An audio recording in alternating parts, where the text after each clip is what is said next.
तो जी स्टूडेंट, आज हम डिस्कस कर रहे हैं पास्टुलेट्स ऑफ क्वांटम मैकेनिक्स। तो फर्स्ट पास्टुलेट ये कहता है कि state of system is determined bye wave function and that wave function is a function of position and time coordinate. और ये वेव फंक्शन जो होगा ये कंटेन करेगा all the information of the system कि सिस्टम की एनर्जी क्या है, उसका मोमेंटम क्या है, ठीक है, उसकी एक्सपेक्टेशन वैल्यू क्या है, तमाम इंफॉर्मेशन जो सिस्टम की वो इस वेव फंक्शन से हम हासिल कर सकते हैं। तो वेव फंक्शन जो है depend upon the special coordinate जिसको हम आर कहते हैं और टाइम कोऑर्डिनेट।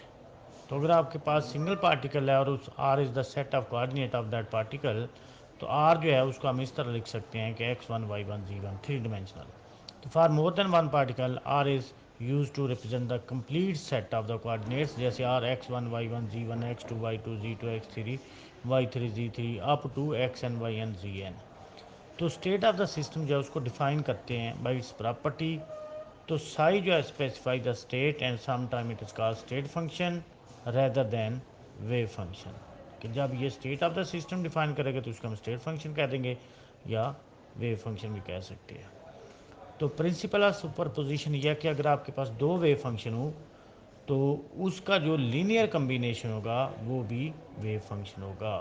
कि जैसे psi is equal to C1 psi 1 plus C2 psi 2, कि यहाँ पे साई 1 साई 2 दो वेव फंक्शन है। जब हम उसको ऐड करेंगे तो साई 1 के साथ और साई 2 के साथ हम एक कांस्टेंट मल्टीप्लाई कर देंगे, वो उसके एम्पलीट्यूड को रिप्रेजेंट करेगा। C1 C2 arbitrary complex constant और represent third state of the system. कि अब साई 1 प्लस साई 2 जब इनको मल्टीप्लाई करेंगे किस constant C1 psi 1 plus C2 psi 2, तो ये एक अदर वेव फंक्शन हमें देगा। इसको हम कहते हैं सुपर पोजिशन प्रिंसिपल। जैसे दो साइनोसाइडल वेव्स हैं, उसको एडअप करते हैं तो अब आपके पास एक साइनोसाइडल वेव ही आएगी। तो उसके बाद सेकंड पास्टुलेट के सिस्टम जो है वो क्वांटम स्टेट में है और वो क्वांटम स्टेट रिप्रेजेंट करे by the wave function psi. तो उसकी जो प्रोबेबिलिटी डेंसिटी है पी डी उसको हम ऐसे लिख सकते हैं कि P is equal to psi square D. और ये प्रॉबिलिटी क्या किसकी प्रॉबिलिटी देगी? Probability find particle in position at a time T in infinitesimal volume element D V. तो according to second postulate quantum mechanics, the probability density can be interpreted as probability of finding a particle anywhere in space. तो therefore normalization condition for the wave function कि न जो probability density होती है अगर वो 1 है तो वो wave function normalized है। तो integral P D V is equal to integral psi का स्क्वायर डी वी या psi star into psi D V is equal to 1, तो उसको हम नॉर्मलाइजेशन कहते हैं। तो limitation on the wave function only normalize function can be represent quantum state, कि जो नॉर्मलाइज वेव फंक्शन है वही क्वांटम स्टेट को रिप्रेजेंट कर सकता है। तो state function must be continuous single valued होना चाहिए और फाइनाइट भी होना चाहिए।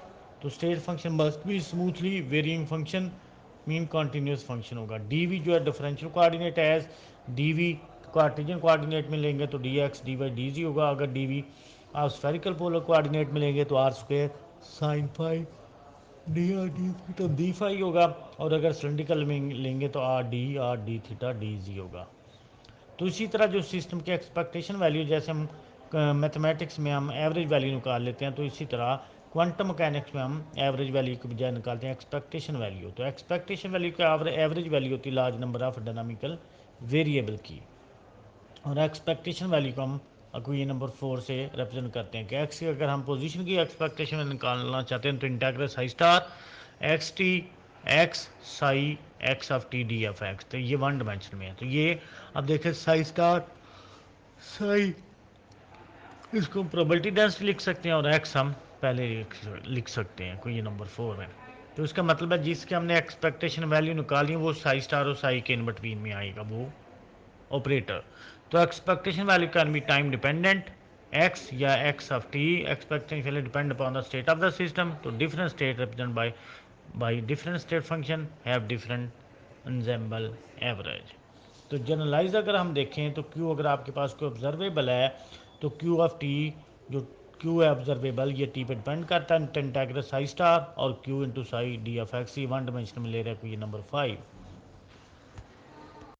तो इसी तरह हम स्टैंडर्ड डेविएशन निकाल सकते हैं कि कोई हमारा जो आंसर है वो एक्चुअल से कितना डेविएट कर रहा है, उसको हम स्टैंडर्ड डेविएशन कहते हैं। तो other statistical quantity that one use in quantum physics is the standard deviation.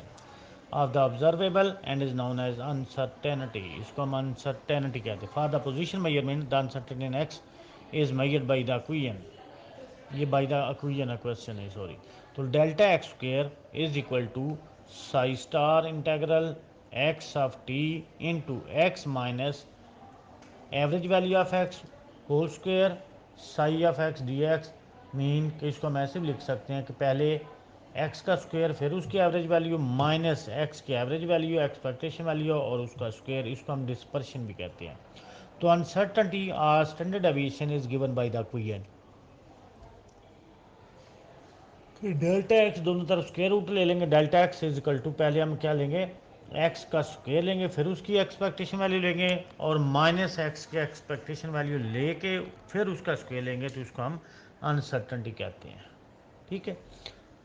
उसके बाद थर्ड पास्टुलेट्स के every observable in quantum mechanics represented by operator which is use to obtain physical information about the observable from the state function. कि हर quantum mechanics में हर जो operator उसको हम observable कह सकते हैं और वो जो ऑपरेटर होगा वो उसकी इंफॉर्मेशन देगा। For observable that is represented in classical physics by function Q x of P the corresponding जो ऑपरेटर होगा क्यू एक्स और पी होगा। अब ये देखें ऑब्जर्वेबल पोजीशन है तो ऑपरेटर एक्स उसके बाद हम कैप डाल देते हैं। मोमेंटम का है P cap is equal to H over iota partial partial X या माइनस आटा एच कर पार्शल पार्शल एक्स भी कह सकते हैं। एनर्जी का ऑपरेटर है तो total energy E is equal to P square over two M plus V F X जिसको हम हैमिल्टोनियन कहते हैं। और ये पी स्क्र जो होता है minus H cut square over two M partial square और partial X square plus V F X. तो ये हम वन डायमेंशनल केस ले रहे हैं। तो इसी तरह फोर्थ पॉस्टुलेट्स है कि time independent wave function of time dependent Hamiltonian are found by solving time independent Schrodinger wave equation. कि टाइम इंडिपेंडेंट वेव फंक्शन जो है अगर सही आपका टाइम इंडिपेंडेंट वेव फंक्शन है और जो हैमिल्टोनियन आपका वो टाइम इंडिपेंडेंट है तो उससे हम जो वेव फंक्शन है वो इस तरह से सॉल्व कर सकते हैं कि H psi is equal to iota H cut partial partial T into psi equation number 8। तो ये वही H psi is equal to E psi कि H psi is equal to E psi. तो यहाँ पे एच हैमिल्टोनियन है जो total energy of the system को रिप्रेजेंट कर देगा। These wave function are also called stationary state function because property of system in a such state are time independent. और इसी तरह फिफ्थ पास्टुलेट है कि time evolution or time dependent of the state function is found by solving time dependent Schrodinger wave equation. कि जो हम आपका अगर वेव इक्वेशन है और स्टेट फंक्शन है और उसमें अगर हमने टाइम इन्वॉल्व करना है तो हम क्या लिखें H R T psi R of T is equal to I touch का partial partial T psi of R T. Mean कि आपका हैमिल्टोनियन वेव फंक्शन है वो टाइम डिपेंडेंट है। तो जब हम इसको सॉल्व करेंगे तो उससे हम टाइम एवोल्यूशन निकाल सकते हैं। सिस्टम पहले कहाँ था आफ्टर सम स्टेट कहाँ पे होगा। उसके बाद है सिक्स पास्टुलेट्स के system is describe by eigen function psi of an operator A. तो then the value measured of the observable property corresponding to A operator will always be eigen value A small which is can be calculated from the equation. कि अगर जब आपके पास कोई operator ए है जब उसको किसी भी फंक्शन के ऊपर ऑपरेट करेंगे और वो फंक्शन अगर आइगन फंक्शन है तो आपको आउटपुट पे क्या मिलेगा, एक कांस्टेंट मिलेगा और साथ वो आइगन फंक्शन रिप्रोड्यूस हो जाएगी। इसको हम A psi A capital A psi is equal to A small A psi. और कैपिटल ए जो है ये आपके पास ऑपरेटर है जबकि स्मॉल ए जो है ये आइगन वैल्यू है। ठीक है। तो इसको हम इक्वेशन 10 को हम आइगन वैल्यू इक्वेशन भी कहते हैं। इसी तरह 7 है कि if a system is describe by wave function which not eigen function of the operator A तो then average value of the observable is given by the expectation value. कि अगर आपका सिस्टम जो है वो वेव फंक्शन डिस्क्राइब करें जिसमें और वो आपका आइगन फंक्शन ऑफ ऑपरेटर ए नहीं है और वो जो वेव फंक्शन है वो आइगन ऑपरेटर फंक्शन नहीं है तो फिर हम उसके एक्सपेक्टेशन वैल्यू निकालते हैं इस तरह से कि स्टार और A cap I expectation value is integral psi star A psi of D T over integral psi A into psi. तो फिर हम ये 11 को ये यूज़ करते हैं अगर आपका जो वेव फंक्शन है वो नॉर्मलाइज नहीं है। तो with the integers is overall coordinate involved in a problem, the average value A, also called expectation value, is the average of many measurements. If the wave function is normalized, तो then normalization integral in the denominator of equation 11 equal to 1। कि अगर आपका ये हम उस वक्त करते हैं कि जब आपका वेव फंक्शन नॉर्मलाइज नहीं है फिर हम इस तरह एक्सपेक्टेशन वैल्यू निकालते हैं और अगर वो नॉर्मलाइज होगा तो डिनोमिनेटर वाला फैक्टर जो है वो 1 हो जाएगा।